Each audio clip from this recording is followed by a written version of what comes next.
travaille comme agent de sécurité à la SNCB Holding. Ma mission est de garantir la sécurité du personnel de la SNCB et des voyageurs.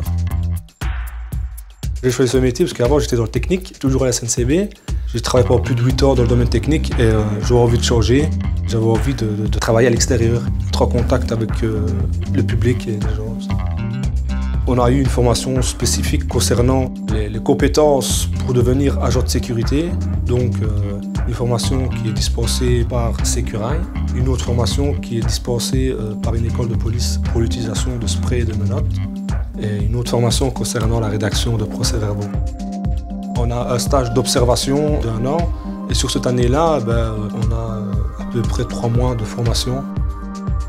En fait, cette période, on va dire, il y a un rapport qui est fait par rapport à notre attitude sur le terrain et des examens.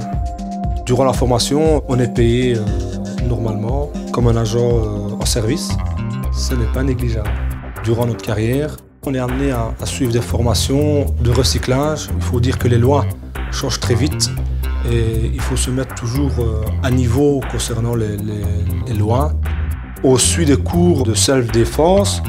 Maintenant, on n'est pas là pour se battre, c'est juste maintenir une certaine distance de sécurité en cas d'intervention si nécessaire. Ce n'est pas un métier forcément dangereux. Il faut savoir prendre les bonnes initiatives au bon moment, être capable de gérer des situations de stress, avoir un très beau contact avec le public, trouver la bonne solution pour que tout se passe pour le mieux. En général, on a un très bon contact entre collègues, il y a une très bonne ambiance. Quand il y a un petit problème, on peut toujours en parler à son supérieur et ils sont à l'écoute, ils sont attentifs à nos besoins ou nos demandes.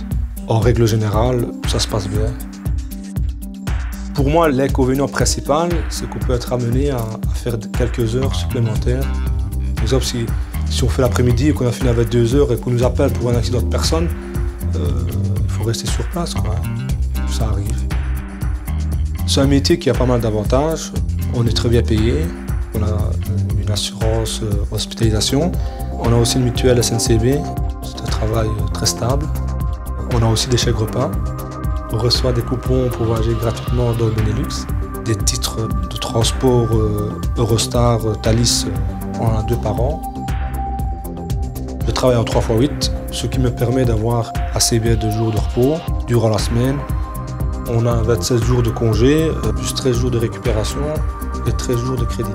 Ça me permet de passer du temps avec ma famille et de me consacrer à mes activités sportives. Pour moi, c'est super important.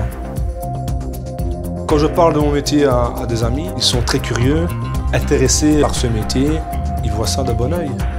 Ce n'est pas un métier ordinaire, on ne rentre pas dans une routine. Chaque jour est un défi à relever, c'est ce qui est chouette. On est actif en permanence. On aide des gens, on évite des incidents, et voilà, on essaie de mettre l'église au milieu du village. C'est certainement un métier auquel on ne pense pas et que je recommande.